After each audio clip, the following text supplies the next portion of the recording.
You ready? Here's World War II in 3 minutes. World War II was the most destructive conflict in human history. It began on September 1, 1939, when Nazi Germany, led by Adolf Hitler, invaded Poland. 2 days later, Britain and France declared war on Germany. What followed was a global war that involved more than 60 countries and resulted in over 70 million deaths. By 1945, the Allies were closing in on Germany from the west, while the Soviets were advancing from the east. Hitler committed suicide in April and Germany surrendered on May 7, 1945.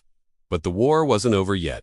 Japan still remained. The U.S. dropped atomic bombs on Hiroshima and Nagasaki, forcing Japan to surrender. World War II officially ended on September 2, 1945. The main powers were divided into two sides. On one side were the Allies, which included the United States, Britain, the Soviet Union, and China. On the other side were the Axis powers, which were led by Germany, Italy, and Japan. France fell and Britain stood alone for a time until the Soviet Union was invaded in 19... That same year, Japan attacked Pearl Harbor, bringing the United States into the war. Fighting soon spread across Europe, Africa, and the Pacific, and some horrific battles took place, including Stalingrad, El Alamein, and Normandy. But perhaps the most horrific was the Holocaust, where 6 million Jews were murdered by the Nazis. The turning point came in 1944 with D-Day when Allied forces invaded France. When it was over, the world was changed forever. Millions were dead, cities destroyed, and two superpowers emerged, the United States and the Soviet Union, beginning the Cold War.